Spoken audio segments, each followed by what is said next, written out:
Good afternoon. Here we are in front of the Soyuz gantry containing the launcher that will be lifting off in a few minutes from now. Under the fairing, it will be carrying two Galileo IOV satellites. Extrémité sous la coiffe, les deux satellites Galileo IOV-2. This Soyuz launch is the first in 2012, but the third Soyuz to be launched from French Guiana after the first two in October and December last year. It's the seventh Arianespace launch this year, following one from Vega and 5 Ariane 5 launches. 5 lancements d'Ariane 5. Today's launch is particularly important for the Galileo constellation. You will recall that Arianespace and Starsem launched the precursors, Jovi A and Jovi B, back in 2005 and 2008. And last year we launched the first two satellites of the Galileo constellation. Another two will be going into orbit today, and ultimately there will be 22 launched on 5 Soyuz and 3 Arianes, thanks to the decision taken by the European Commission and ESA to entrust the launch of the entire Galileo constellation to our company. So, without further ado, I'll let you watch the Soyuz launch of Galileo IOV-2 from the French Guiana Space Center. Galileo IOV-2.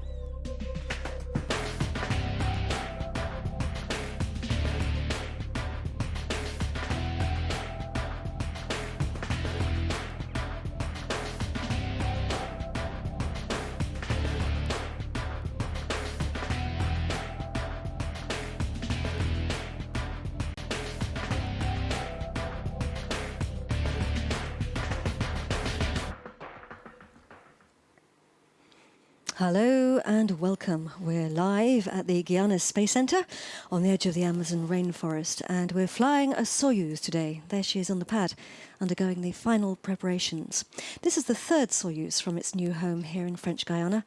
I'm Katie Haswell, and joining me in the commentary box is our technical expert, Thierry Fayem. Yes, hello Katie, hello everyone. We have two very important passengers today. They are the third and fourth satellites for Europe's Galileo satellite navigation system. And all eyes are on this board before launch. These are the status panels. Each panel represents a different system that needs to be working properly for us to launch. Yes, exactly. The key panels are, and their status today are all green. We have the satellites, the launcher and launch system, range system for radar telemetry and telecoms, and safety, ground on flight, and meteo. And we're launching our satellites for the European Space Agency. The director is Jean-Jacques Dordain.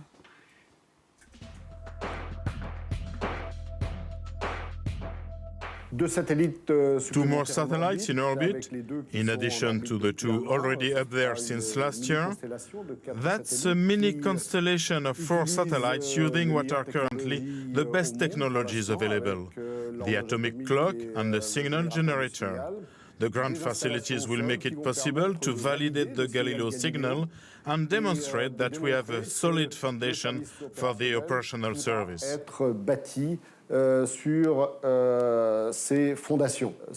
Next year we'll witness a change in the respective roles of ESA and the Commission. Until now, the project has been co-funded by ESA member states and the European Commission, but as of next year, all the funding will come from the Commission. ESA will continue to develop the constellation, which in 2014 will comprise 18 satellites, meaning that the service will already be operational as of that date. So our Galileo satellites are taking off from the brand new launch zones here at CSG. It's been a huge construction project, hasn't it, Thierry? Yes, we started digging in 2004. It took about 7 years to be ready for our first Soyuz launch last year. So now the qualification phase is over. We're fully operational. We're looking here at the top management, the flight directorate. Yes, in fact, they are the highest technical authority for launch operations, and they have the final say in the case of any unplanned situations, and the teams working across the base report directly to them in real time. And this is mission control. This is where Thierry and I have our commentary box. Personnel in here, cool, calm, and collected. They've done this many, many times before. It takes about 3 hours and 45 minutes to deliver the satellites, so our TV show's coming to you in 2 parts today. Let's take a look now and see what happens during those times. The 2 Galileo spacecraft currently under the Soyuz fairing will join the first pair of IOV satellites launched by Arianespace 1 year ago.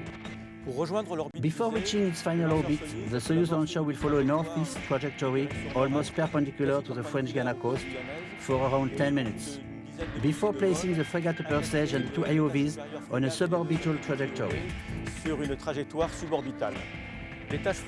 Fregat will undergo an initial ignition for 13 minutes, followed by roughly 3 hours in a lengthy ballistic phase, before the reignition enabling Fregat to inject the composite into the orbit required for the mission. After a 5-minute orientation and maneuvering phase, the 2 IOVs will be injected sideways from the carrier structures known as the dispenser. The Fregat stage will continue its mission, entering a 3rd ignition phase to take into the flyaway orbit and passivation. Throughout the flight, the launcher will be monitored by the network of tracking stations responsible for picking up the telemetry data. This evening, the stations involved will be Galileo in Kourou, a mobile station on a vessel mid-Atlantic, plus the station in the Açores, Ossagen near Toulouse, Australia, and the Kerguelen Islands. For this mission, the liftoff has to occur in a specific time, which varies by 4 minutes per day, so as to respect the need for phasing with the desired orbital plane. So we're just under 13 minutes launch. What's been happening the last few hours, Thierry? 5 hours before launch, Fregat was switched to internal power batteries, and 1 hour 45 minutes the fueling has been completed, and 1 hour ago, 1 hour before liftoff, mobile gantry has been retracted. And here we are now back in mission control. This is Edouard Perez. And we have joint teams working side by side in mission control. We have the Russians and the Europeans. Yes, this is Mr. Milogorodsky, the department director from Roscosmos, who is the highest representative from the Russian Space Agency today.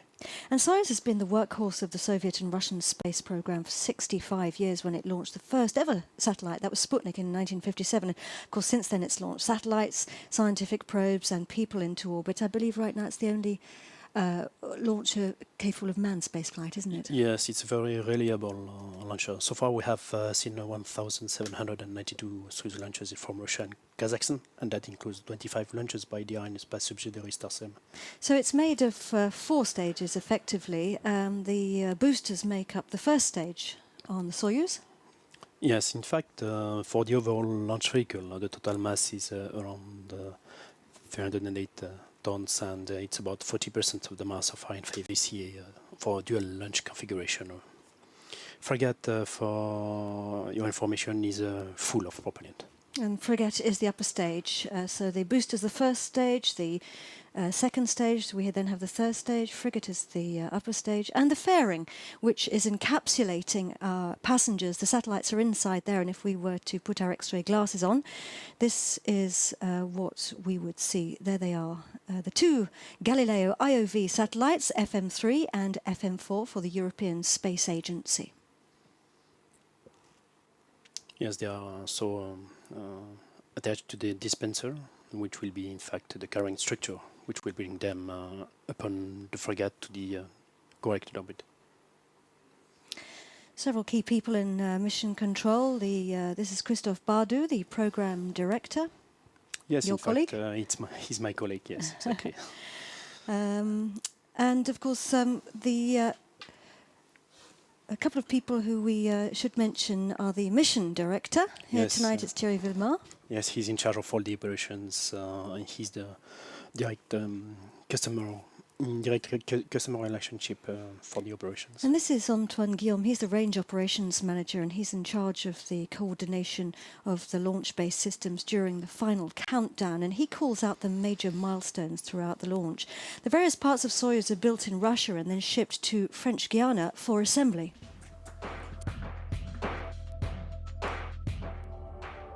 All the launcher activities start in the Soyuz launch vehicle integration building, the MIG. The first 3 stages of Soyuz are assembled horizontally, the 4 boosters constituting the first stage. The Fregat upper stage has been transferred onto its container from its storage area to the MiG, where it was installed onto its stand in order to undergo autonomous pneumatic and electrical tests. The Galileo satellites arrived in French Guiana at Cayenne's Félix Éboué Airport on the 7th and the 17th of August. After being transferred to their payload processing facility, the Galileo teams performed a series of mechanical and electrical tests to check the good health of the satellites. All these performed in the utmost cleanliness of the dedicated facilities here at the Guiana Space Center. The next step was the fueling operations on the spacecraft, when the tanks were filled in the S5 building. After being integrated onto the dispenser to form the stack, it was transferred to S3B, where it was integrated on 2 Fregat and encapsulated in the fairing to form the upper composite. 4 days before the launch, on the morning of the 8th of October, the first 3 stages of the launcher were transferred horizontally to the launch pad. Unlike Ariane, which is assembled vertically, Soyuz is raised to a vertical position only once it had arrived at its final location on the pad. That same evening, the upper composite has been hoisted and integrated on top of Soyuz launcher. All these operations took place thanks to the excellent cooperation between the Russian and the European teams working closely to prepare Soyuz and its passengers Galileo for today's launch.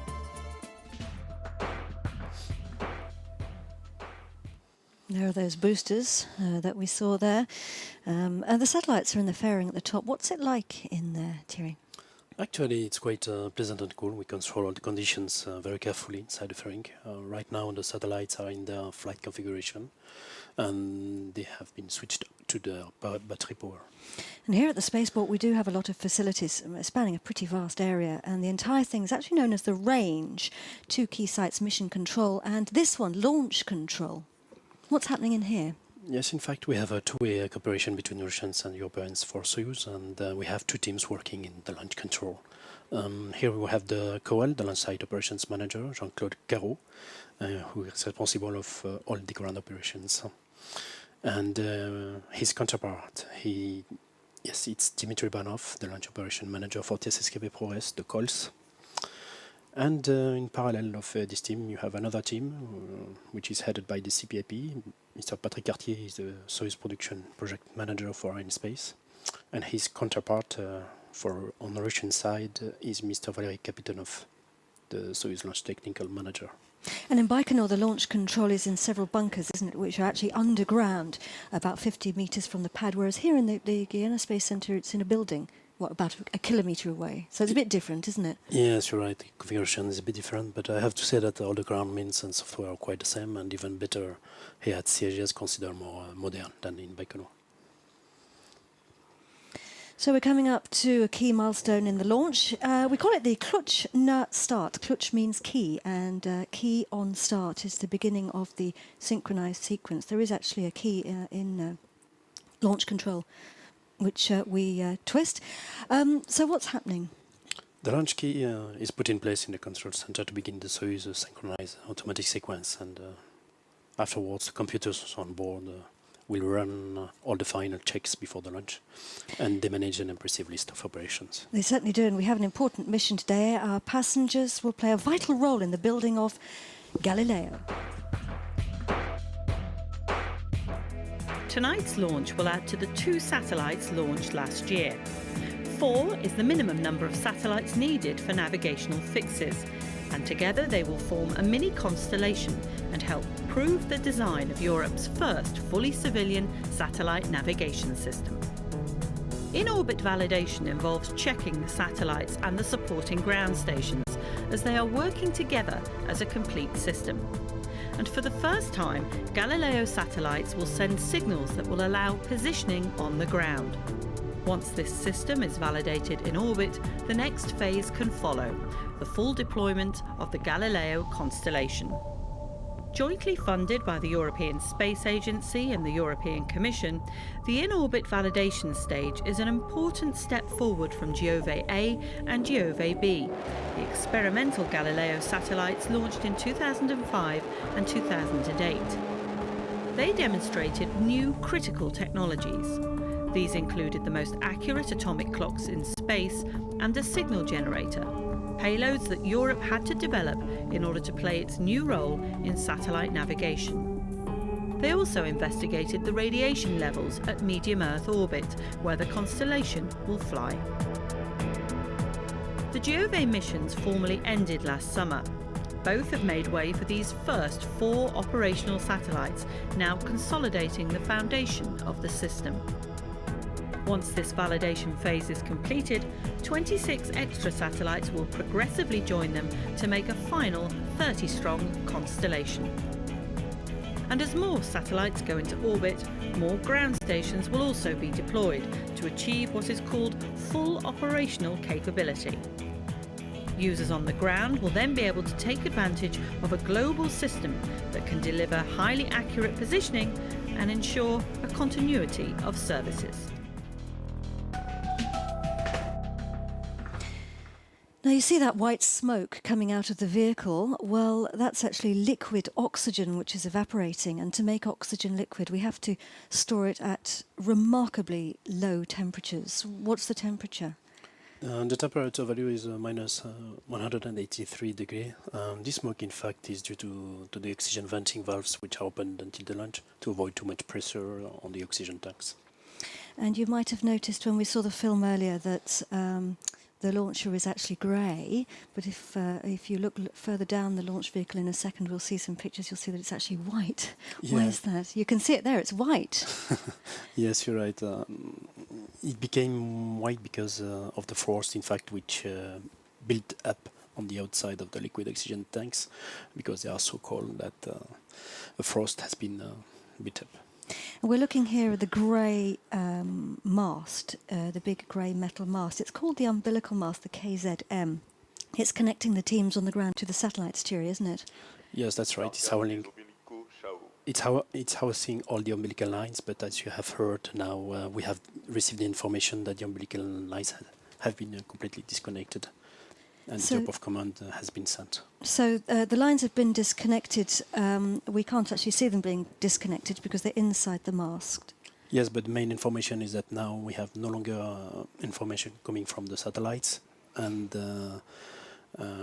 they're now disconnected. Yes. And that mast is going to retract just before launch, about 30 seconds or so before launch, so do watch out for that. You'll see that retract, and then the other thing you'll see below it is another mast, the VKM, and that's the lower stage mast. Yes, but it is fully other kind of mast which is connected to the equipment bay of the Block A, the second stage, and it houses all the electrical links providing communications between ground and the Block A. As you say, the Block A is the second stage. Now we're coming up to the 1 minute mark. Let's just talk a little bit about the ignition sequence in a second. The range operations manager is getting ready to call out the 1 minute mark. À tous de DDO, attention pour moins 1 minute.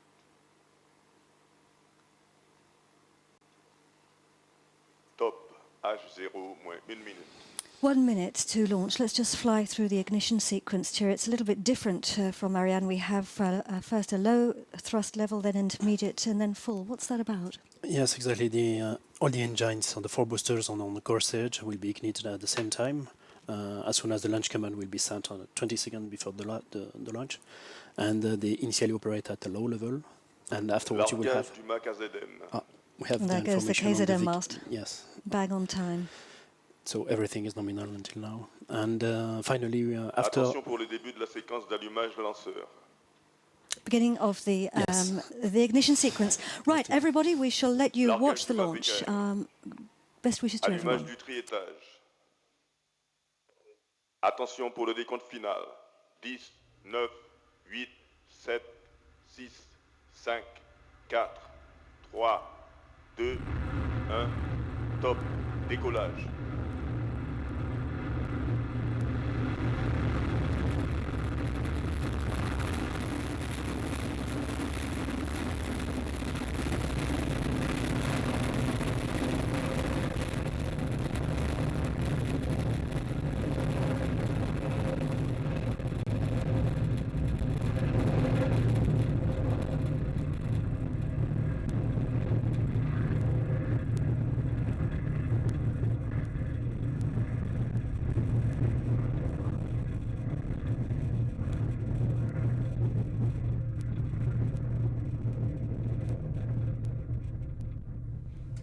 Wow, always spectacular. We're off, heading out over the Atlantic Ocean. We're burning 5 engines, 1 on the core stage and 4 on the boosters. The boosters, though, are the ones that are doing all the work here because their job is just to haul us against the gravity of the Earth.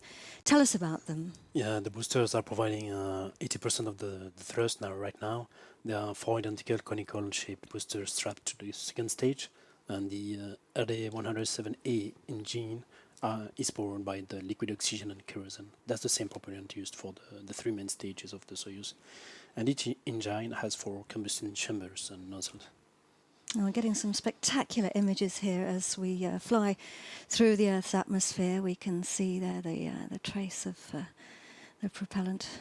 We are very lucky because we have a daylight launch and we can see it until very high in the sky. And if we're really lucky, we might get to actually see those boosters falling away in real life. So the launcher is sending us telemetry signals, and here we go. We're getting the booster cutoff, and we can actually see them. Those 4 dots on the screen. There they go, flying away. The 4 boosters. Heading back down to Earth. So tell us what we're looking at on the left-hand side of the screen. Yes, on the left side of the screen you have in fact the predicted trajectory profile, and you have the dot on the curve, which is the actual position of the launch vehicle. Everything is nominal on board, so good news. And the A stands for the altitude, so we are now at the 68 kilometer, and the V for speed. And we're now burning the main core stage, or the Block A, and that burns for just under 5 minutes. Yes, the Block A is... everything is normal. The Block A is a hammerhead shape to accommodate the boosters. It's composed of 2 huge tanks of propellant, LOX and kerosene, and the propulsion is provided by the RD-108A engine. You have as for the boosters, 4 combustion chambers, along with 4 vernier thrusters. And the fairing we're looking at here at the top of the vehicle, it's got the satellites inside and it's protecting them from the rigors of the launch, isn't it? Yeah, it protects the satellites from external environment first on ground, once the satellites are encapsulated, and then during flight, protecting them from different fluxes and aerodynamic pressure and heating with dense atmosphere.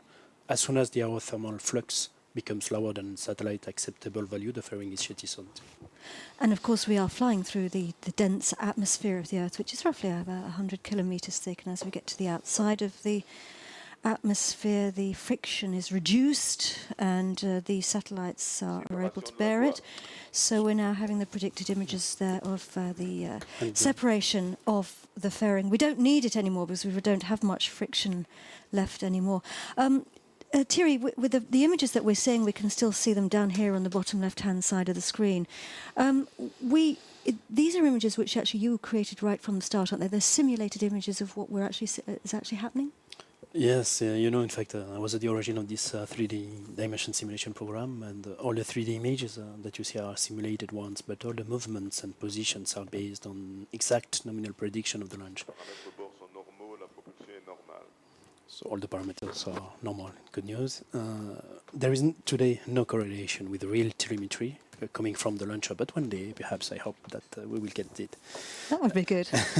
So what we're looking at here is the second stage, a Block A, the third stage with a latticework connection in the middle, and the satellites there are exposed to space, and we're now getting the prediction of the second stage separation. We're seeing all these milestones happening at the right time, but we get the actual confirmations slightly later, and that's perfectly normal. It takes a little time for the information to get to the range operations manager, and then of course he'll call out the confirmations when he gets them. So what are we looking at here? It's a peculiarity of Soyuz, isn't it, the way the engines are ignited? Séparation du bloc A. We'll receive the confirmation of the separation, which is fully nominal. Yes, you're right. With Ariane, we separate 1 stage before ignition. Next, with Soyuz, there is a specificity with the third stage ignition. It starts approximately 2 seconds before the previous stage shutdown. And the thrust from the third stage engine at ignition helps to push the second stage away.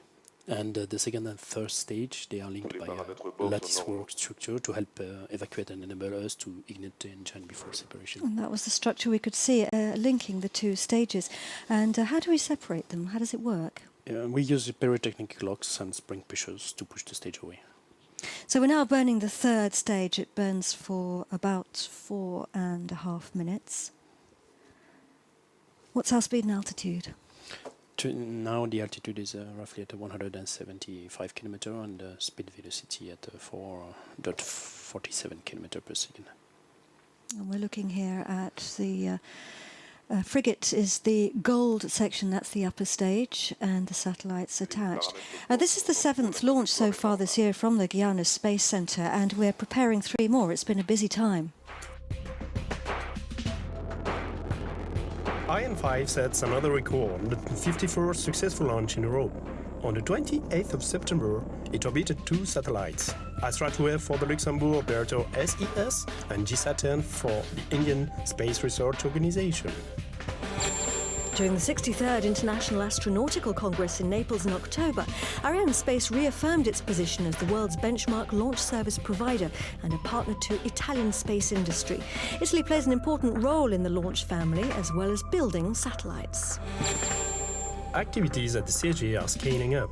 On the 9th of October, the next Ariane 5 was transferred to the final assembly bidding to launch Eutelsat 21B and Star 1C3 on the 9th of November. The 4th automated transfer vehicle, otherwise known as Albert Einstein, is undergoing preparations. Europe's cargo ship is due for launch to the International Space Station in April 2013. Activities for the 4th Soyuz launch from the CSG have started, and this week preparations are taking place on the Fregat boost stage to launch the second Pléiades satellite on the 30th of November. And activities for Vega's second launch under the Verta programme are to start at the end of November, with the transfer of the P-80 first stage to the launch zone.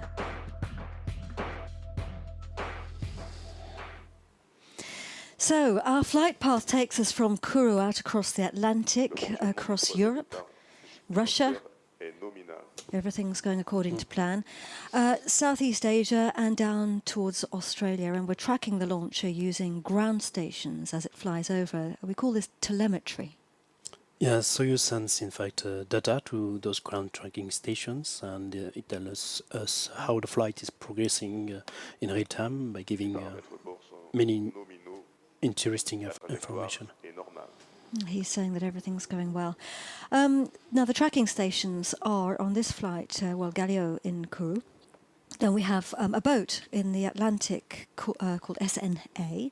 Then in the Azores we have Santa Maria. The Azores are islands which are about 100 kilometres off the west coast of Portugal in the middle of the Atlantic. And then we pick up the signal in Toulouse in France at Aussaguel. Yes. Then we lose visibility for a little while. Yes, and then we will have Perth on southwest coast of Australia and 2 additional ground tracking stations, Dongara and Kerguelen, but which will be used by the on-customer side. So some of our ground stations are used by the launcher team and some by the Galileo team. So what's our speed and altitude? Here we go. Look, we're getting the prediction here of separation of the third stage.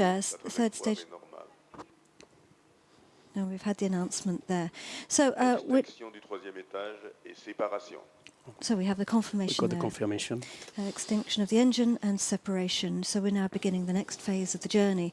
Now, the gold structure you're looking at there is Fregat. It's the upper stage. What's it actually doing?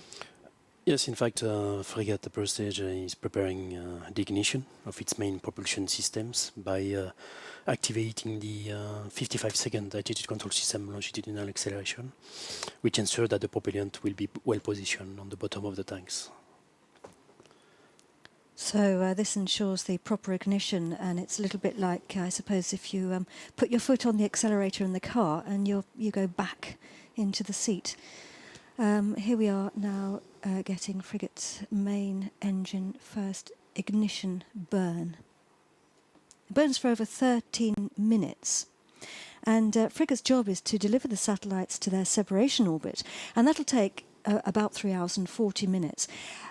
Thierry, it's a vehicle in its own right, isn't it? It was actually designed as an interplanetary space probe. Yes, you're right. And Paolo Lavochkin created many interplanetary probes in the past, and the Fregat upper stage follows all these design traditions. This is a fully autonomous stage which flew for the first time in 2000, and it can be restarted multiple times, in fact 20 times. And it has its own OBC, onboard computer, with guidance, navigation and control systems, as well as tracking and telemetry systems. Now we are at the speed of 7.4 km per second and an altitude of 163 km. So far, all the parameters are normal. Galileo is a European endeavour, and it's the first concrete project between ESA and the European Commission. We launch now 2 more satellites of the Galileo constellation.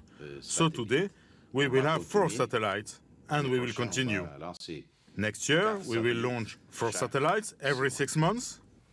By end of 2014, early 2015, we will have around 18 to 24 satellites of the Galileo constellation. And we will be able to start the services offered by this great European project. These services will be useful for transportation, fishing, agriculture, civil protection, public health. This is why it is so important to go forward. This is why it is necessary to support this great project.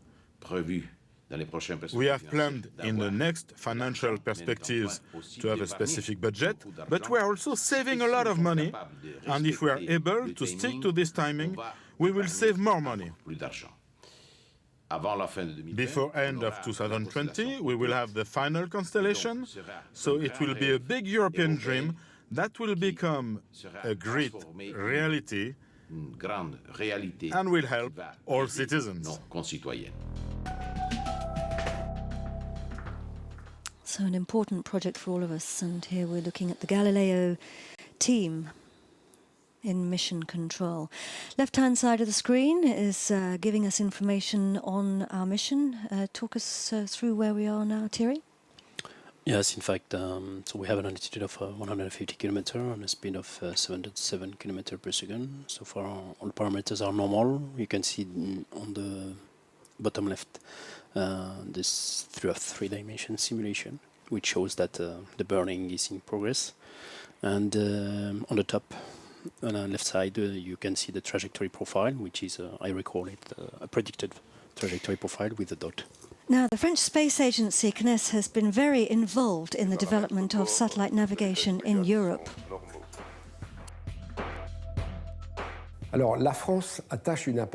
From the very start, the IGNOS program and Galileo have been of extreme importance to France. Going back to the 90s, CNES was at the origin of the European IGNOS system and of the Galileo architecture. It was in Toulouse that CNES set up the IGNOS Performance Evaluation Center. And CNES also made a major contribution to the design of the navigation signals and messages. CNES with the patents and also the frequencies with the ITU, the International Telecommunication Union. All that was then transferred to ESA and then the European Union. Moreover, it was France and the UK that gave the European Union the Galileo Security Monitoring Center. France, which together the US, Russia and Canada, was one of the founding members of COSPAR-SARSAT, the search and rescue system, persuaded the European Union to connect the Galileo satellites to COSPAR-SARSAT, thus allowing Galileo to contribute to the saving of 30,000 human lives in 30 years. At the conclusion, the launch of these 2 additional satellites proved that Galileo is becoming a tangible reality, and one of which all European citizens can be proud.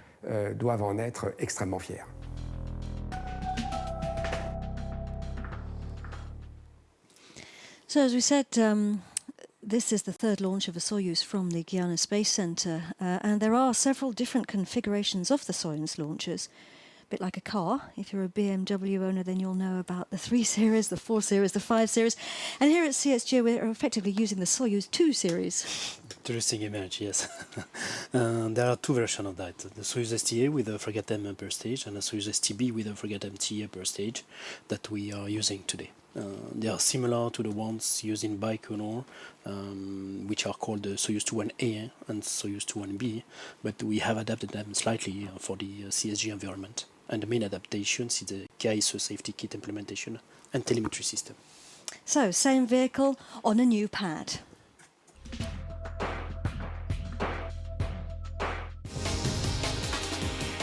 The Soyuz ST launch vehicle has been developed and is being produced at the Samara Space Center, one of the main participants of the Soyuz at Guiana Space Center project.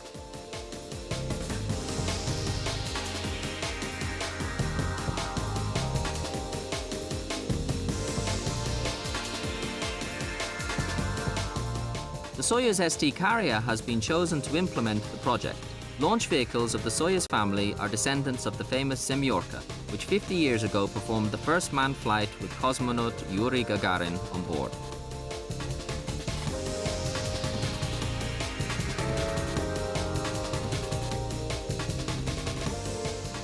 Carriers of Soyuz family have optimum design, fine-tuned manufacturing technique, highly qualified and professional employees, an efficient quality control system applicable to each phase of manufacturing and assembly.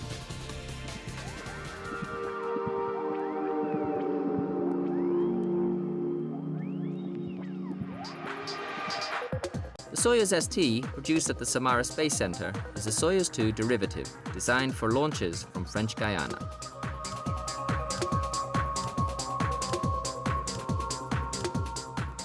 Soyuz 2's stability, maneuverability, highly accurate payload injection, and safety maintenance are the reasons why Soyuz 2 has been chosen as a prototype for the Soyuz ST.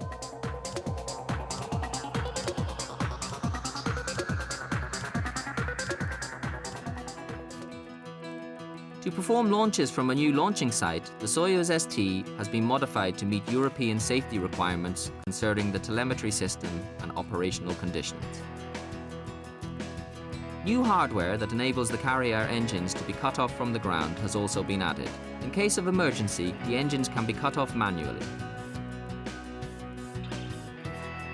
And the large size fairing of the ST type, which conforms to international standards, will increase the accommodation area under it.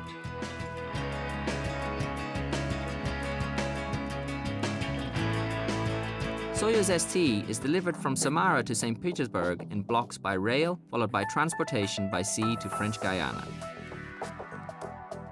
Each block is covered and placed into a separate transport container. Some special hermetically sealed containers have been produced to transport the blocks to the equatorial launch site. These containers are to be mounted on platforms on the train and transported 1,500 kilometers to St. Petersburg. And from there, the cargo is taken by sea to French Guiana aboard the ships Colibri and Toucan.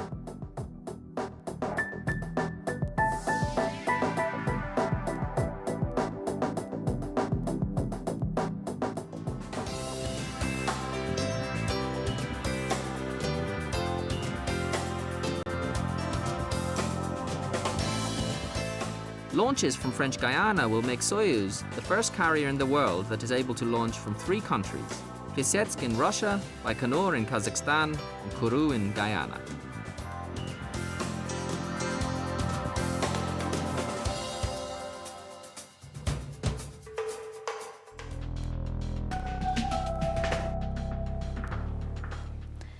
So we're now flying over Europe, over the tracking station in Toulouse, Orsagel in Toulouse, acquiring the signal there.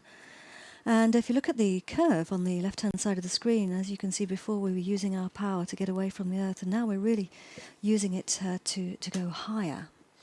Yes, exactly. As you can see, we are climbing. The dot white on the left shows that it follows carefully trajectory with a spin which is relatively constant, I would say, 8.8 kilometers per second. Which is nearly 9 kilometers a second, quite remarkable. Fregat is a very clever piece of kit. Let's find out more about it. Fregat is the upper stage beneath the fairing of the Soyuz launcher that was developed with NPO Lawashkin back in 1999-2000 for ESA's cluster launch.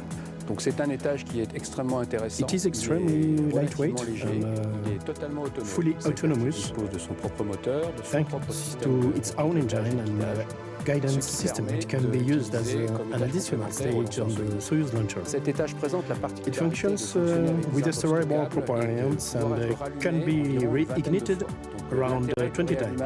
Du Fregat, thanks to Fregat's reignitability, it can reach a range of different orbits. Sun-synchronous orbits for Earth observation missions, optical or radar observations, geostationary missions with an ejection point at 36,000 kilometers, with payload injection conditions identical to those of Ariane 5. It also allows for medium and high orbit missions, such as the launch of the Galileo constellation. Most Fregat missions require 2 ignitions. It can, however, be reignited up to 20 times, which means that relatively complex missions are possible, with exchanges of orbital plane or orbit altitude. This specific feature was used for the Pléiades ELISA SSOT mission in 2011, where 5 different satellites were placed on 2 different orbits, thanks to a total of 4 firings of the main engine. Fregat is perfect for in-space business as it offers GTO up to 3.1 tons, SSO launches, or the launch of constellations such as Galileo or Globalstar.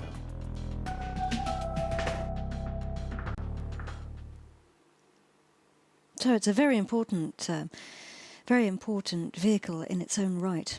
And look, we're now travelling at over 9 kilometres a second. And as I said earlier, Thierry, these speeds to me are really quite remarkable. 9 kilometres per second. So there's everybody, cool, calm and collected in mission control, the guests watching there. So Fregat is the gold section, and it's a circular shape, isn't it? What's it made of? Yeah, it's made of aluminium, and in fact the MLI that you see, all the parameters are nominal. So the gold structure that you see is in fact the representation of the MLI that is protecting the Fregat. And now we are reaching the Fregat cutoff. Fregat's getting ready to cut off its engine. There we have the image there of it cutting off its engine, the synthesized images. And it's going into what we now call the ballistic phase, and that lasts 3 hours and 12 minutes. Ballistic means without propulsion, so we're effectively travelling high enough and fast enough to cruise without the engine. We're already in orbit. What's happening now, Thierry? Well, now, during this ballistic phase, we'll have 12 minutes of orientation maneuver. We'll have 12 minutes of orientation maneuver to point Fregat and the satellites to the correct attitude before beginning the barbecue phase. And barbecue phase, at the end of this barbecue phase, we will have 13 minutes of orientation maneuver to prepare the second boost. And the barbecue phase, there we have the confirmation of the engine cutoff. And the barbecue phase is a little bit like roasting on a spit. Yes, right. And in fact, it allows to ensure like this the homogeneity of thermal conditions around the satellites, and it keeps the temperature even. So we're flying over Eastern Europe. We will start to lose the telemetry signal from the launcher shortly. We're waiting for Mr. Le Gall now to come up and tell us what's going to happen next. We will be taking a break in our programming and coming back to you later, but let's listen to Mr. Le Gall. Well, as you have just seen, the first part of the mission went smoothly. The Soyuz tri-stage worked perfectly. After this, we had separation of the upper part of the launcher, in other words, the Fregat stage, and both of the Galileo satellites. After that, as you've seen, we had the first burn of Fregat, and we're now just over the Baltic Sea, after which we'll come down over Asia. We'll be going quite close to Baikonur, so we'll probably be able to wave as we go by. Then over Indonesia, the Indian Ocean, and in a little more than 3 hours, Fregat and the two satellites will be above the south of Australia, where there'll be a second ignition of Fregat, which will be shorter than the first, and separation of the spacecraft. So that's what I can tell you for the time being. And for those people who are following the video transmission, stay with us for the end of the mission in a little over 3 hours. Thank you. So, as Jean-Yves Le Gall said, we'll be coming back to you at 21:22 GMT, that's 23:22 Central European Time, and 6:22 here in French Guiana. So let me just repeat that, 9:22 GMT.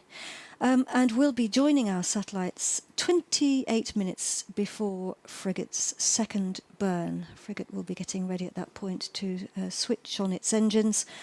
So we'll have plenty of time to talk more about our mission, the Galileo constellation, and joining us to do that will be Marco Falcone, who's from the European Space Agency. He'll be coming into the commentary box to join Thierry and I. In the meantime, let's take a look back at the fantastic launch. It was spectacular. We're very lucky to have a beautiful sunny day.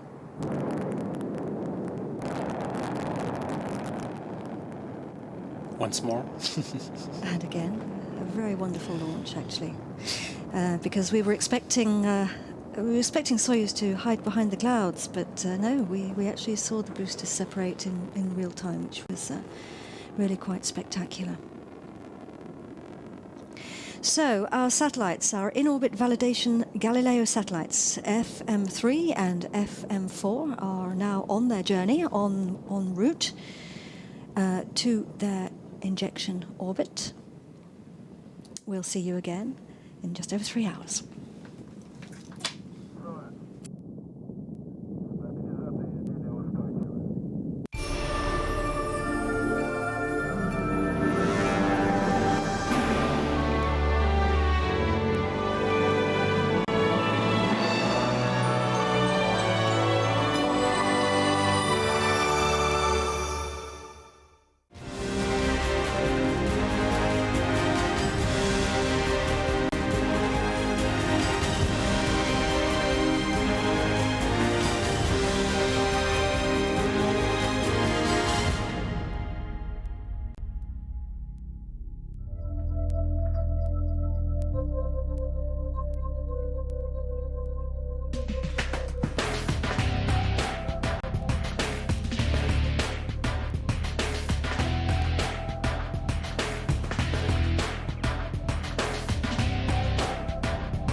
Hello again, and welcome back to the launch of Europe's second two IOV Galileo satellites.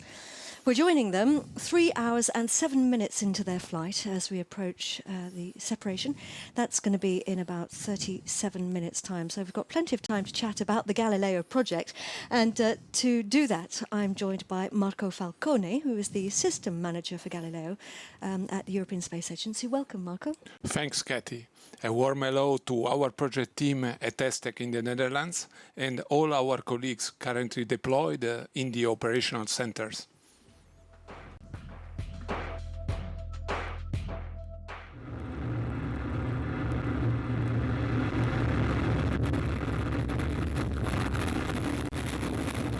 The satellites lifted off over 3 hours ago on board the Russian launcher Soyuz. It's the third ever Soyuz to launch from its new home here at the Space Center in French Guiana. It was spectacular, Marco, wasn't it? You actually saw it in real life. Yeah, really it was. I watched it outside from the Colibri viewing station, a few kilometers from the pad. Really exciting, Katie. And the boosters, we actually saw them fall away. Then the fairing, and the second and third stages burned for a total of 9.5 minutes. That's a combined total. Then Fregat then ignited its engine as planned at 10.5 minutes. And it switched its engine off again at 23.5 minutes and entered what we call the coasting phase, or the ballistic phase. The launch went like clockwork and everything is going according to plan, and the upper composite is now rotating as if on a spit in the barbecue phase. Now Galileo, here are the Galileo teams, and Galileo is Europe's satellite navigation constellation. There are going to be 30 satellites in total, and Arianespace launched the first 2 last year, and today we're launching the second 2, so we'll have 4. Marco, why do we need 4? We need 4 satellites because 4 satellites are needed to fix a position. We are using these satellites to perform a series of in-orbit validation tests. We will be able to compute a position on ground using Galileo-only receivers.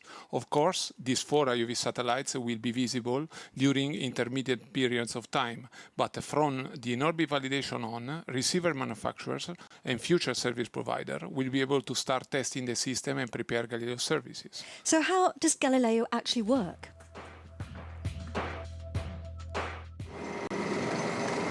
The payloads of the IOV satellites have much the same design as those tested with the Giove satellites, with advanced technology systems such as the atomic clocks and the navigation antenna. For a satellite navigation system to work, a receiver on Earth needs to simultaneously receive the signals of 4 satellites. They circle the Earth at 23,000 kilometers in 3 orbital planes. The receiver computes its own position by calculating the difference in the received signals from the satellites that will be in its visibility. But the Galileo system is, in fact, one vast space clock. The signals broadcast by the spacecraft must be rigorously synchronous, timed by identical clocks. Each spacecraft has 4 atomic clocks. They work like conventional ones, but their time base, instead of an oscillating mass as in a pendulum clock, use the movement of atoms, their property to switch rapidly between different states of energy. It is the frequency of this transition that is fed into a counter.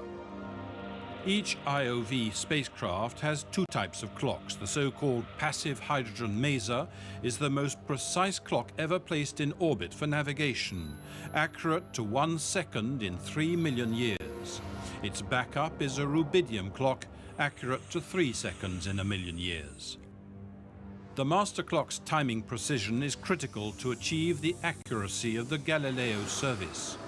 An error of a single nanosecond, that is 1/1000th of a second, implies a ranging error on the ground of 30 centimeters. If translated to a second, this represents an error of 300,000 kilometers. Instead of being in one's car on the way home, one might as well be on the moon. To achieve this extreme time stability, the satellite's operating conditions and its environment are also paramount. So the satellites have been designed to maintain constant operating conditions. Temperature variation is limited to 1/10th of a degree, which is a remarkable feat, considering that the spacecraft pass regularly from sunlight plus 100 degrees Celsius to shadow minus 150. The Galileo system must also take into account the space environment, such as radiation level, that changes along the orbits that the satellites follow, with resulting slight variations in the propagation time of their signals. Finally, there is the ground segment. The tracking stations around the world and the 2 control centers in Germany and Italy must equally beat like metronomes, rigorously in step with the satellites, capable of predicting their precise position and timely contacting them to upload freshly computed navigation correction instructions. It is the combination of all these elements that will allow Galileo to provide precise and guaranteed positioning services.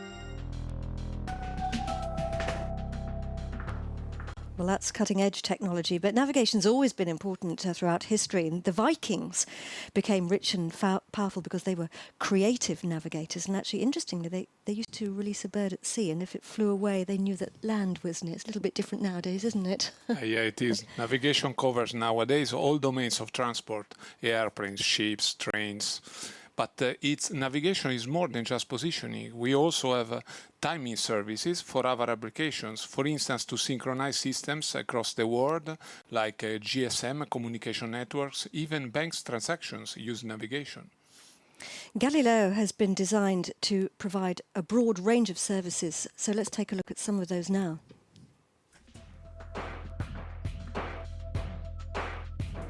The modern world relies on precision and time. Pilots must know their exact position, altitude and speed when flying aircraft. And simply driving from A to B benefits from satellite navigation. Navigation depends on timing, and Galileo, Europe's first global satellite navigation system, will offer unprecedented accuracy, pinpointing locations to within 1 metre. With it, Europe will master its own civilian system, rather than depending on GPS, controlled by the US military. To ensure this feat, each Galileo satellite contains 4 atomic clocks, one of which, the passive hydrogen maser clock, is accurate to within 1 second in 3 million years. And whether it's calculating the most fuel-efficient routes, tracking shipments, or helping reduce the amount of pesticides with precision farming, Galileo has been designed to provide a variety of services. The most important one, of course, and the one that will be delivered first, is the open service. This is for the open public, for the mass market. We will have also with Galileo other services of added value, like the commercial service, that will allow us to improve the accuracy and the reliability of the signal. And this will be used for professional applications to obtain better accuracy on ground. But we also have the public regulated service. This is a specific service of Galileo, intended for government use, very robust and with very good performance. The latest satellites are the final pair in Galileo's in-orbit validation phase. They contain a new search and rescue antenna and payload, as will all future Galileo satellites. This service will retransmit an emergency signal coming from a beacon on a boat or an aircraft to a rescue control centre, contributing to the international COSPAR SARSAT search and rescue detection system. When complete, Galileo will consist of 30 satellites orbiting the Earth. This global constellation will also support Galileo's smaller precursor, EGNOS, the European Geostationary Navigation Overlay Service, currently based on filtering GPS signals and offering what is called the Safety of Life service. Aircraft already carry receivers using EGNOS and take advantage of space-based navigation for guidance during landing. With Galileo, the system will be redundant, and the pilot will have access to 2 satellite signals, removing the sole reliance on one single system. Galileo will give Europe independence for satellite navigation services, an important growth area for social and economic activities in Europe and beyond. So, Marco, does this mean that with my current GPS receiver, I can also use Galileo? We have built Galileo to be fully compatible with GPS, sharing the same frequencies. So, with your Galileo GPS smartphone, you will be able to receive both system signals. This means, in the end, better navigation performance for users. To give you an idea, GPS accuracy today is of the order of tens of meters, while with Galileo you will get to 1 meter. Basically means your car will know which lane is in. Which is incredibly useful and very, very important, because if your car knows which lane it's in, it can save your life. And this accuracy is improved even more by Europe's EGNOS system.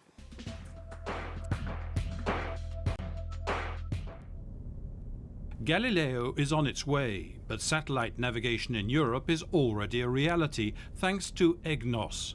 By using 3 geostationary satellites and a vast network of ground stations, EGNOS sharpens and secures the accuracy of American GPS signals across Europe with a precision down to the meter. EGNOS is demonstrating future uses of Galileo. Already in the field of aviation, pilots have, with EGNOS, extremely precise indications of their position in real time, invaluable when preparing to land. A precision approach made with the help of the satellite increases air security, especially for airports which are operating non-precise guidance approach systems. These new systems will benefit general aviation and business aviation as well, and safe airports will increase the development of the regions where they are located. Advantages on Europe's roads will cover much more than in-car navigation. Road haulage companies and bus operators will be better able to manage their fleets of lorries or coaches, optimizing movements, avoiding congestion and saving fuel. Galileo will introduce new ways of monitoring tachychronograph systems, thus increasing safety and also tracking stolen vehicles. Likewise, Galileo will assist maritime transport. With an estimated 50,000 ships around the world, it can contribute to safer and more precise navigation. Complementing and improving the existing COSPAS SARSAT system, its search and rescue service will detect activated distress beacons, notifying the appropriate rescue services and letting the users know that help is coming. Agriculture will benefit in the field of precision farming. 60% of satellite-guided tractors are already using EGNOS, reducing driver fatigue, allowing ultra-precise tillage or distribution of fertilizers and herbicides, and livestock can be monitored at a distance.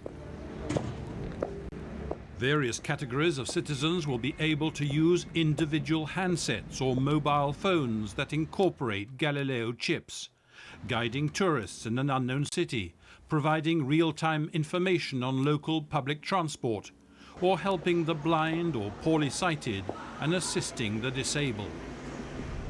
Even if Galileo will be the first civilian global navigation system in the world, the use of certain so-called public regulated services will be restricted to authorized users such as governments for sensitive applications that require a high degree of continuity and reliability. And if you look at the left-hand side of the screen, you can see all's going according to plan. We are cruising at about 1.5 kilometres a second, 23,000 kilometres above the Earth, and we're about 13 minutes away from ignition of Fregat. Once Fregat has separated the satellites, they continue their journey to their final orbital position, and during that time, they go through various procedures, Marco. Yeah, first the satellite will transmit a telemetry signal to Earth, and they go through an automatic sequence. Once we know that they are healthy. Then they start pointing to the sun, doing the so-called sun acquisition mode, and start recharging their batteries.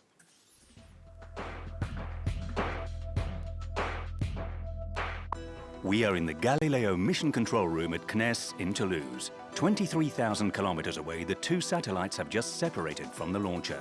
We now have to establish radio contact with them. This is where the Antenna Array Operations Center swings into action. They have less than 30 minutes in which to succeed. Beyond that time, the spacecraft will switch to standby mode. For this second orbit positioning operation by the CNES ESOC operational teams, the adrenaline boost is the same at this stage of the mission. Everyone is waiting for the signal confirming radio contact with the satellites. The seconds go by and the tension increases. So separation confirmed. Suddenly, there's a sigh of relief. The team has just succeeded in making contact with the two satellites.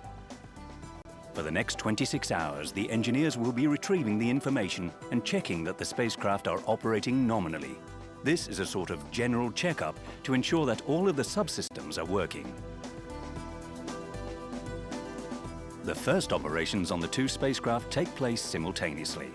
The subsequent stages are done on each spacecraft in turn. The antennas are then turned towards the Earth and will stay that way for the whole of the satellite's lifetimes. Over the next 48 hours, the mission team will perform satellite maneuvers once a day. The mission control room manages this controlled drift maneuver. The goal is to place the two satellites on their target orbit. Over the following days, the control center in Toulouse and the satellite operations center at Oberpfaffenhofen will work closely together to review the state of the satellites. This is when the orbit positioning teams hand over to the satellite operators in Germany. The Maneuver Determination Department and the Antenna Array Operations Center will continue to track the satellites for another 20 days until they have been placed on their final orbits. This is an extremely precise operation which involves positioning the satellite to within 10 meters on its final orbit at 23,000 kilometers from the Earth's surface. This is like lifting a vehicle from the ground to the top of the Eiffel Tower with hair-breadth precision. The next mission will be in 2013, when the two satellites will be placed in orbit from Darmstadt, and the following ones operated alternately with Toulouse. This division of tasks shows how closely CNES and ESOC, the European Space Agency's operational centre, are working together. That's right, and after about a week, the teams at LEOP in Toulouse hand over to the Galileo control centres, and they then take on the job of operating the satellites. Marco, how does that work? We have two control centers. One is in Germany for the command and control of a spacecraft. The other center is in Italy for conducting the mission. Once the satellites are in their final orbit, the navigation and the search and rescue payload will be activated, switched on, and commissioned in flight. Testing is very important in that moment because the satellites will have to be operated for the next 12 years. ESA has a network of ground stations all over the world operating the satellites and their mission.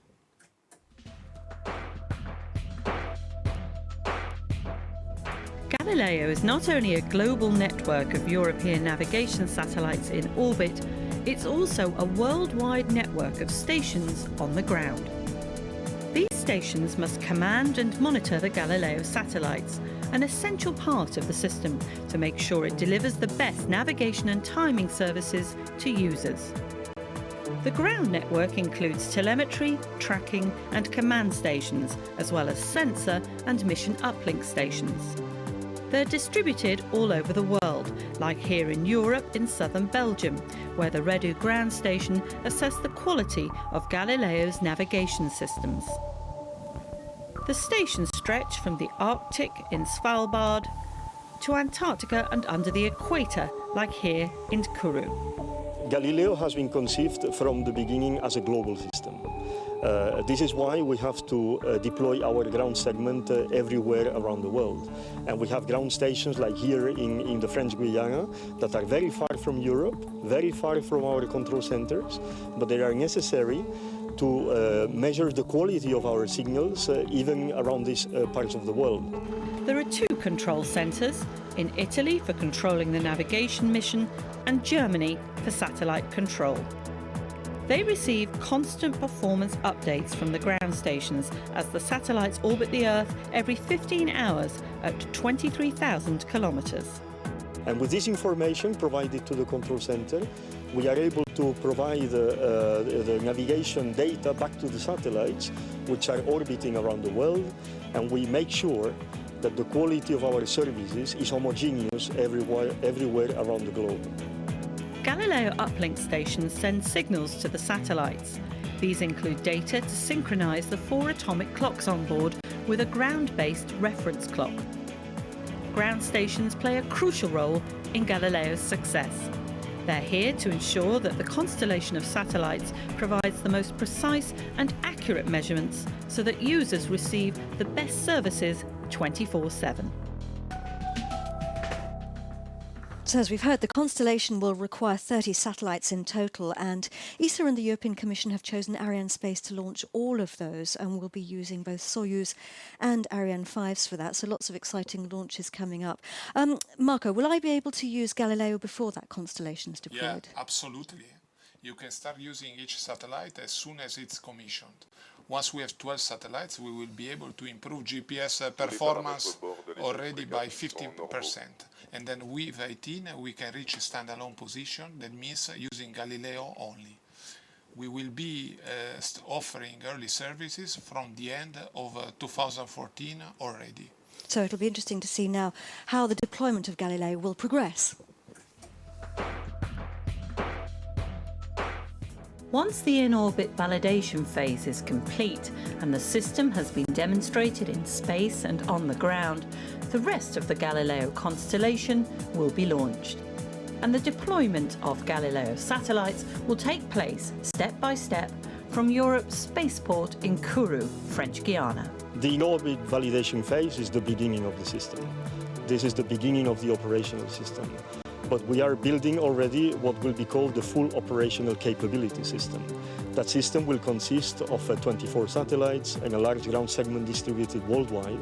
And with that system, that will be operational starting from 2014, we will be able to start delivering the first Galileo services.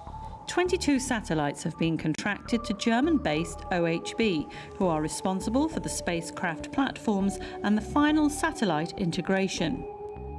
EADS Astrium, Thales Alenia Space and Space Opal will take care of the ground control segment, with a full network of stations deployed all over the world.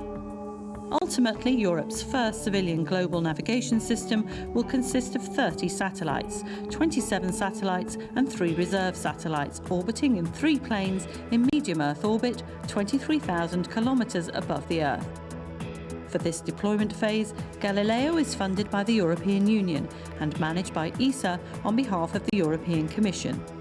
Full operational capability, when the complete system should be up and running, is planned by the end of the decade. It's very true to say that satellites in space provide an invaluable tool in saving lives, and particularly in disaster management. That's partly because from space we can see things that we can't see from the ground, and when we combine navigation with Earth observation, such as Europe's GMES programme, then we really get an incredibly powerful tool, Marco, don't we, for assisting search and rescue teams. Yeah, a new feature on these 2 satellites we are launching today is the search and rescue payload. This means your device can relay an emergency message to special centers organizing rescue operations. This technology is already in use on our satellites. Tens of thousands of people, mostly at sea, have been saved thanks to this system. And all future Galileo satellites will carry it.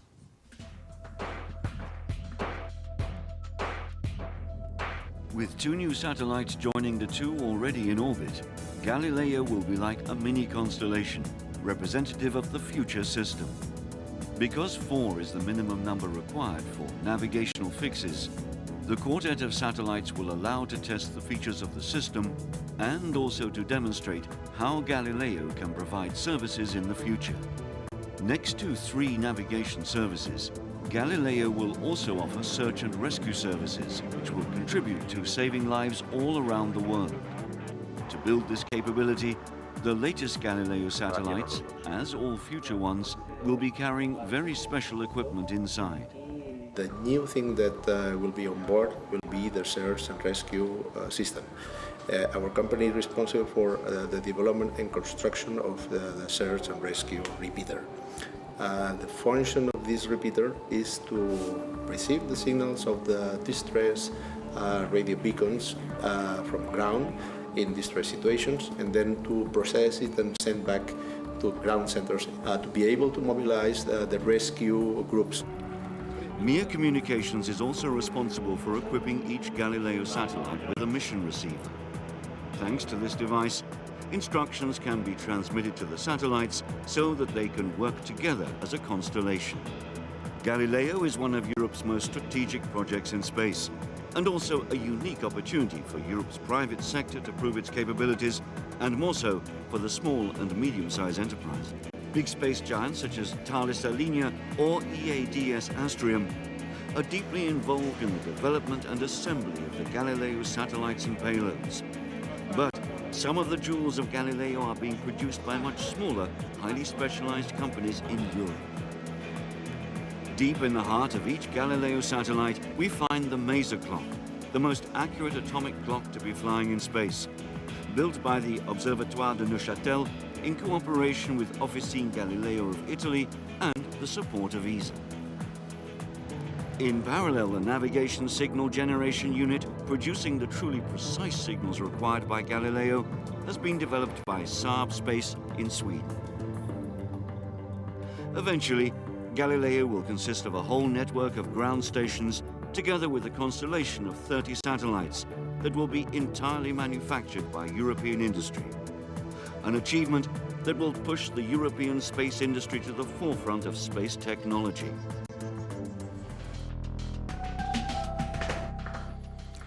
So we're nearly 3 hours and 35 minutes into the flight, and we're now coming to the next phase in our journey. Fregat will shortly switch its engine back on, and Thierry Fayem is back in the commentary box with us. Thierry's the Programme Director at Arianespace's Commercial Directorate. Thierry was with us earlier. What's happening now, Thierry? Yes, in fact, the barbecue phase is over now since 12 minutes, and now Fregat is performing an orientation maneuver to get the requested direction for the to perform the boost. The pre-burn acceleration has started. It will take 55 seconds, and I recall that it ensures the propellant to be positioned on the bottom of the tanks. And the second ignition is about to occur very soon. And the pre-burn phase that we're talking about, the 55 seconds positioning the fluids at the bottom of the tanks, we were saying earlier, if you watched earlier, you'll know about that because it's a bit like accelerating in the car. Now here we have Fregat main engine second ignition. These are the predicted simulation images of the predictions. We'll be getting confirmation from the range operations manager shortly. Soyuz is one of 3 vehicles at the CSG. And the 2 others are, of course, our old friends Ariane 5 and newcomer Vega. Between them, they perform a very impressive array of missions. On the 21st of October 2011, Soyuz launched for the first time from the Guiana Space Center. 4 months later, the family of 3 launches at Europe's spaceport became a reality, with the launch of the first ever Vega, ensuring, along with Ariane and Soyuz, Europe's independent access to space. We are inaugurating the first year of exploitation in French Guiana of 3 launchers, Ariane, Vega and Soyuz. All the 3 come after 10 years of work. Vega development and Soyuz took that long. We have today the family in place, Arianespace can exploit. So after 10 years of development, we can look ahead to 10 years of exploitation with the corresponding work for the industry in Europe, but also for the launch site in French Guiana. And they're set to be a busy 10 years. With 3 different launch zones and an ever more intense launch rate comes an increase in the number of operational teams on the ground, with all the organisation and planning that entails. The smooth running of all this is proof positive that the structures Arianespace put in place for the 3 launch systems is indeed working. In general, we can say that the 3 launch systems bear out imprint: organization, method and rigor. For Ariane 5, this was applied in the context of a vast industrialization program which has already borne fruit. With Soyuz and Vega, Arianespace as operator was involved in the development programs as was initial stages. This made it possible to develop a project that meets requirements and for us to gain full knowledge of the launch system. This year, which will be a remarkable year, we are aiming 10 launches. As for the medium term, we can go up to 12 launches a year, mainly by boosting the Soyuz and Vega launch rates. Europe now has a fully operational launch machine, something it could only dream about in the past. One of the biggest challenges in transforming the CSG into a multi-launch base was to cope with the 3 sources of telemetry from Vega, Soyuz and Ariane. Every time a different vehicle is launched, the ground tracking stations have to be reconfigured and the information reprogrammed. That's just one of the jobs of the French Space Agency. In this context, our mission at CNES is to coordinate the increasing number of operations, to track the launchers using the telemetry and radar facilities that we have had to adapt, and to deal with safety and environmental impact issues. The teams have been working for a year, drawing on the lessons learned and adapting the procedures. The entire launch range is fully involved and motivated, with industry, CNES, Arianespace and ESA all working in harmony to operate the 3 launch systems. With 3 vehicles now launching from the Guiana Space Center, any satellite, whatever its orbit, its size or its mass, can have access to space. And that's important for members of the European Space Agency. Certainly, the member states have invested a lot, dreaming for this. And I think sometimes the investments must be rewarded in looking at the dreams coming true.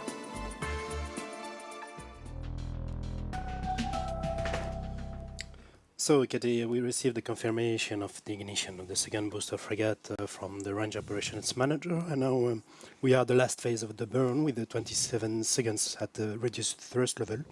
This is to prevent any depletion of the propellant, and it's better for Fregat to deplete in that conditions with a reduced thrust.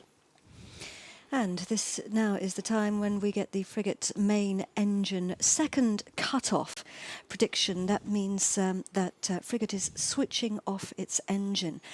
We are making our way to the injection point.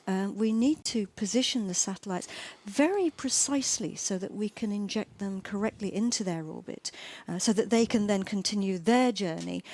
What's actually happening right now, Thierry? Yes, exactly. So now we are in fact in a stabilization phase where after the burn we will have to Extinction du moteur principal de l'étage Fregat. So we received confirmation that we had the Fregat cutoff. Now we have been injected into the separation orbit of the satellites, and we are doing orientation maneuver to prepare the satellite in the requested configuration attitude. And what we're looking at here is Fregat. If you didn't see the launch at the beginning, it's the upper stage of the launch vehicle, the gold section, and we're looking at the 2 IOV Galileo satellites attached. Fregat is performing a series of maneuvers in order to position the satellites for separation. And these images that we're watching are a simulation of what's actually happening in space. And Thierry, you are the guy who was responsible for those, so we have a lot to thank you for. I was in fact in charge of the program at the beginning, and now I'm very pleased to see that it works very well. Once we separate the satellites, they'll be going through a whole set of operations, and these are all very carefully planned. The satellites will drift for a few minutes. After some 10 to 15 minutes, we'll activate the thrusters with the gyros to put the satellites in what we call sun acquisition mode. This is all autonomous. When the satellites are safely in sun acquisition mode, the solar array wings will deploy one after another, and in this position they will be facing directly the sun. We will start to generate power. After about a day and a half in this position, we will move the satellites into something called normal mode, which is where the navigation antennas point towards the Earth, and this is basically the normal mode of operation. The satellites will remain in this mode for the remainder of the LEOP phase that lasts about a week, but we will then move the orbit so that the satellites are the correct distance apart for the in-orbit test phase. For me, what I remember most, or will remember most, I think isn't so much the technical problems that we've overcome, but the experience I've had working as part of such a big team, overcoming not only technical problems, but also the financial problems that we've overcome as a project, the political and, let's say, managerial problems that we've had. And yet, we're here, we're launching 2 more satellites. and we're on target to launch a lot more in the future. So for me, it's just the whole endeavour. I suppose personally, I remember very much the launch campaigns on Galileo that I've participated to that have been difficult but quite memorable and fulfilling experiences.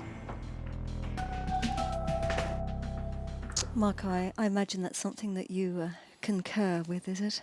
Yeah, really. Good team spirit and sharing the same objective is what this campaign has been so special about. Mm-hmm. That's good to hear. Marco, tell us a little bit about what's going to happen to the satellites once we've separated them. Once we will have separated them, we will go through the launch and early orbit phase that we described previously. And then this will last around 1 week. Then the control center in Toulouse will hand over on around 19 of October the satellites to the control center. And then the satellites will start their drift to the ultimate position in their orbital slots.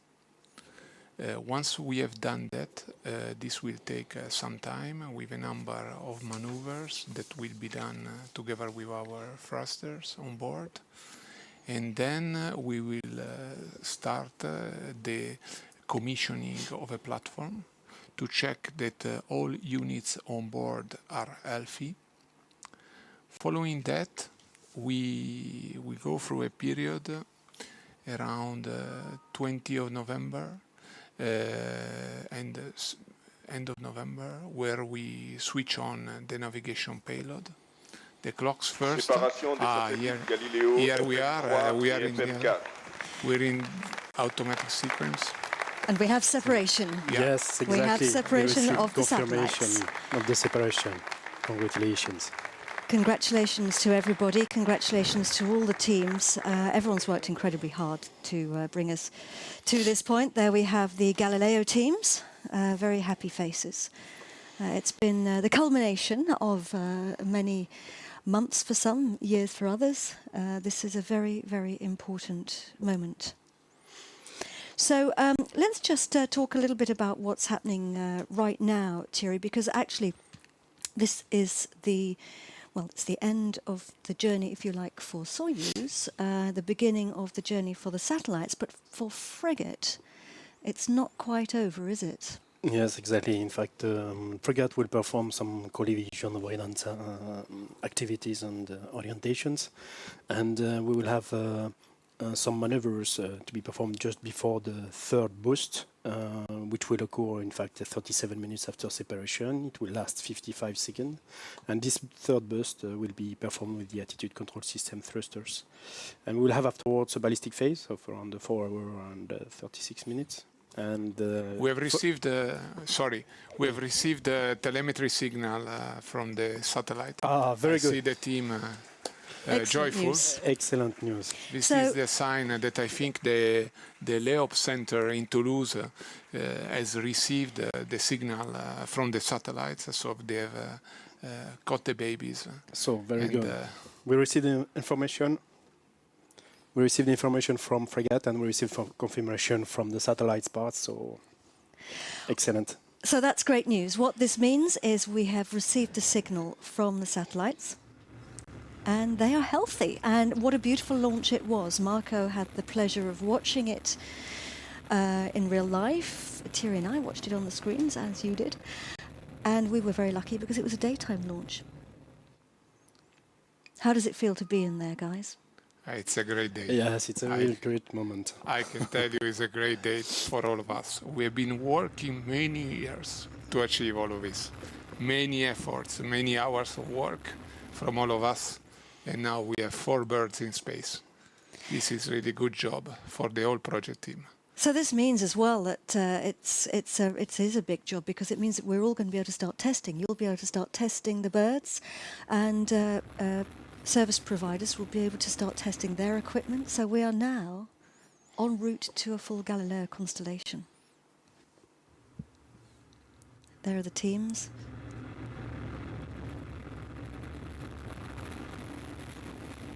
You know, daylight launches of Soyuz are really specific and particular because we have the possibility to see the boosters separation, and it's a really great moment. Particularly exciting to watch a daytime launch.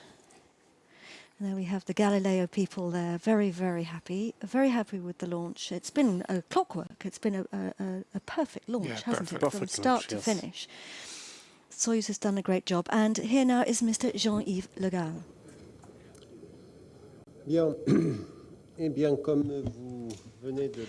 As you've just seen,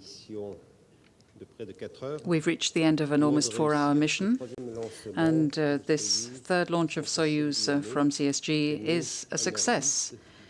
It has put into orbit 2 further satellites of the Galileo constellation, and that's something that we can all be very happy with. It should be noted that this new success comes pretty much 1 year after the first launch of Soyuz from the CSG, and it confirms the exemplary nature of the cooperation we enjoy with Russia. Indeed, in a little under 1 year, we will have had 3 perfect launches of Soyuz from CSG. And these have made it possible to demonstrate the operational effectiveness of our new launch system. It also confirms that we took the right and relevant decision in going for a launcher family. Today's success is a success for Europe. Europe has decided to gain its own satellite navigation system, the Galileo constellation. And the economic and social advantages of this will serve all of our citizens. It might seem an obvious thing to say, but I see that this is very felicitous that it's occurred today, the very day when the European Union won the Nobel Peace Prize. I would therefore like to thank the European Commission, the European Space Agency, and all of their member states for having decided to go ahead with the development of Galileo, and obviously for having asked us to launch all 26 satellites of the constellation. With last year's launch and the launch of today, we have put into orbit the first 4 spacecraft, and as of next year, we will be embarking upon the launch of the remaining 22. We will have 5 more Soyuz launches and 3 Ariane 5 launches, and this will make Galileo our most important customer. I would also like to thank all of those who in Russia, Europe, and in French Guiana have made it possible for us to succeed in this launch of this evening. And thanks particularly to our operational team who just, in fact, under 2 weeks after the launch of Ariane 5 have contributed to the success of Soyuz, and to our friends from NPO Lvochkin, who are responsible for the production and implementation of Fregat. Let me say that they were celebrating their 75th anniversary. I'd also like now to thank all of those who have been following this launch, particularly in Brussels, where we had Mr. Antonio Tajani, Vice President of the European Commission, our friend Paul Weissenberg, who's in charge of the program. And in Paris, there was Jean-Jacques Dordain, the Director General of the European Space Agency. And here in French Guiana, Yannick Descata, who is President of the CNES. So that is what I wanted to say to you at the end of this mission. And I'd now like to hand over to ESA, where we'll hear from Mr. Didier Fèvre, and then the Commission, Mr. Paul Flamand, and, of course, on behalf of CNES, Mr. Descartes will then take the floor. Thank you.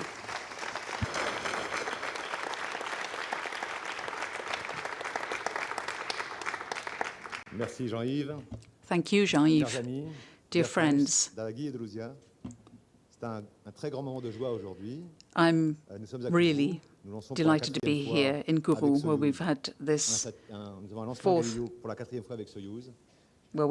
successful launch of Galileo with Soyuz. So I'd like to thank Arianespace and our Russian friends for having contributed to this tremendous success.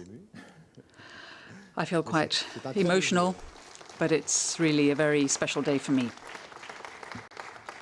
I'd also like to say something to our friends in French Guiana and the CSG. 2 weeks ago, Ariane 5 went up.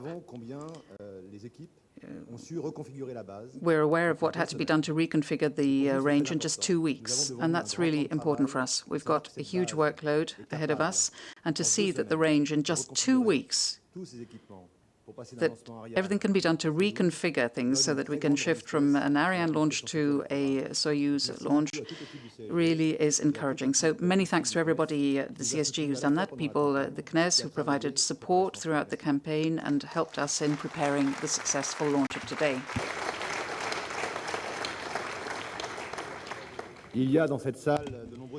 In this room, there are a number of industrial representatives, and industry has worked really hard. We tend to refer to the primes, thanks to Astrium, Thales Alenia as well, worked really well here.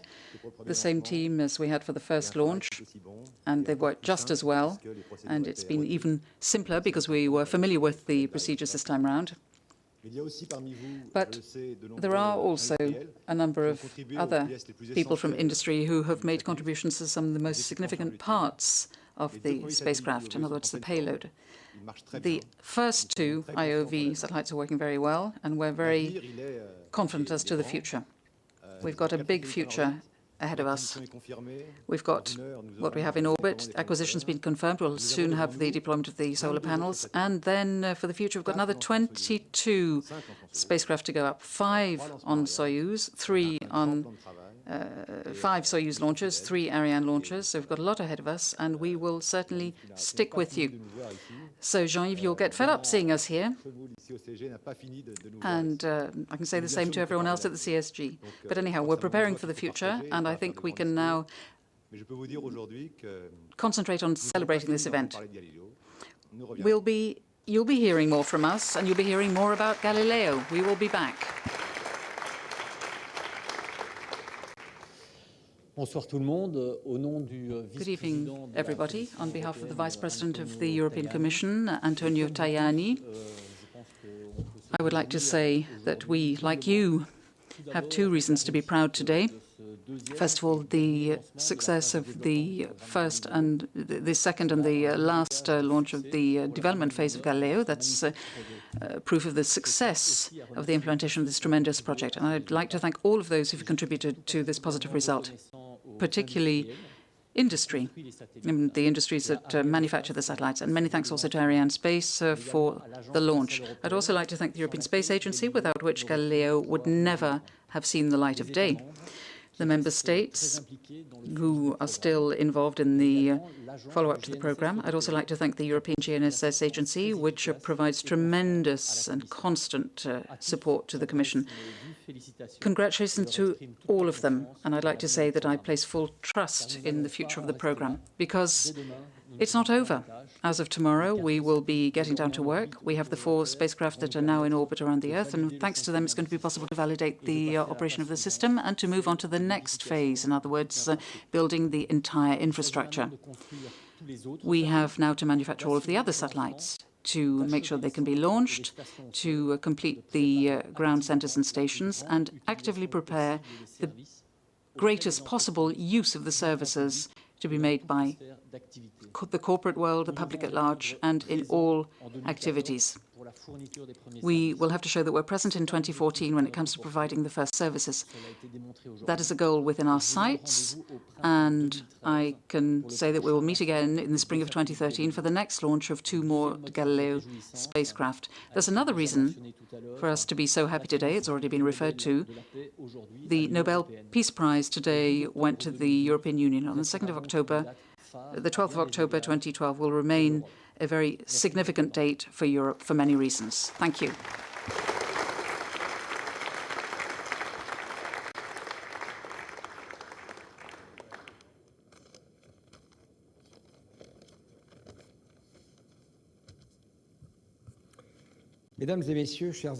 Ladies and gentlemen, friends, good evening. I'm sure I don't need to say how happy we are. This is the 3rd success of a Soyuz launcher from French Guiana. It was a perfect launch, and there are 4 reasons why I'm so happy about it. First of all, it's a further collective success that comes at the end of an exceptional human adventure. The installation of the mythical launcher Soyuz here in French Guiana at the European spaceport. That is a success, which is the upshot of tremendous competence, real devotion, and hard and rigorous work on the part of many men and women from Europe and Russia for many, many years. And I'd like to say how much I want to congratulate them and thank them. I'd like to thank all of the teams from CNES, the Launcher Directorate, the CSG, ESA, Arianespace, the Russian agency Roscosmos, and all of the European and Russian industries involved in developing the launch pad, the launcher, and the launch operations. Let me say, well done, and thank you. Secondly, we have just put into orbit 2 Galileo satellites, 2 more Galileo satellites, and that goes to show that the larger European program Galileo is a reality. The constellation is growing. I think that all citizens of Europe can be extremely proud of this. CNES is proud that it proposed the architecture of the Galileo system, filing the frequencies with the International Telecommunication Union. It also contributed to the design of the navigation signals and messages, and above all, it transferred all of this to ESA and the European Commission. I would like to congratulate and thank the European Commission and ESA for the Galileo program. It's an exceptional program for Europe, and I'd like to thank them for having placed their trust in us for the launch. And obviously, my congratulations and thanks also go to industry, all of the industry involved in Galileo. That means mainly Astrium and Thales Alenia Space.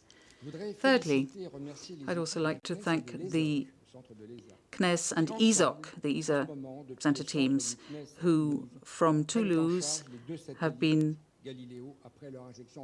dealing with what happens after the orbiting of the Galileo satellites. Contact has now been established, so they will be positioning them and making sure that they are in an accurate orbit. Fourthly, this is a point that's already been made, but I would like to say it once again, today's launch is a veritable performance on the part of the Guiana Space Center. It's the second launch in just 2 weeks, and I'd like to acknowledge this. It's been made possible thanks to the people here working at the CSG, CNES, ESA, Arianespace, all of the industries involved here at the range, and I'd like to thank them very much as well as congratulate them.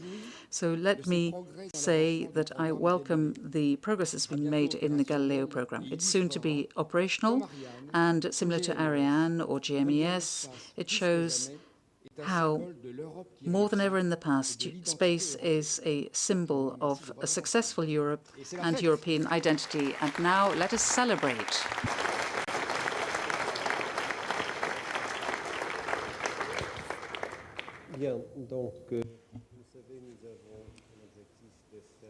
Well, you know that we're planning 10 launches in total this year. And that'll be quite a remarkable feat for us here at the CSG. Today is the 12th of October. The next launch is exactly 4 weeks from now.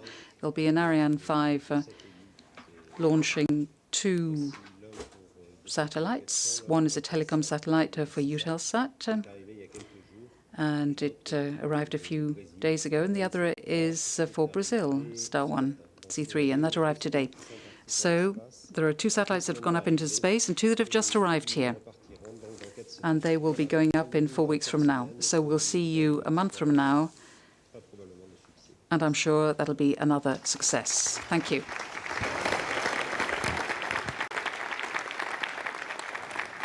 So, busy times here at Europe's spaceport on the edge of the Amazon rainforest here at the Guiana Space Center.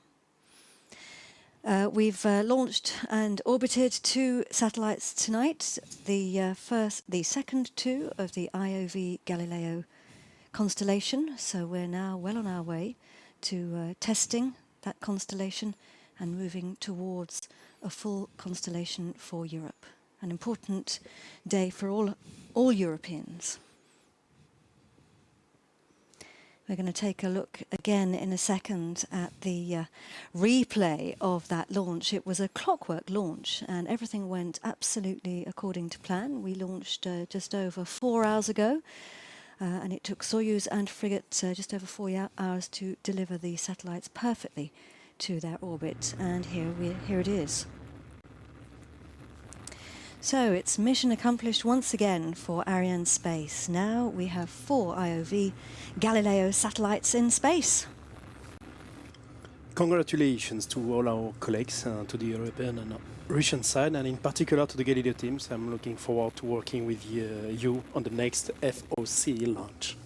Yeah, from my side, congratulations to the European satellite industry for this major achievement, and our thanks to Arianespace, because you did another time an excellent job. Thanks, Marco.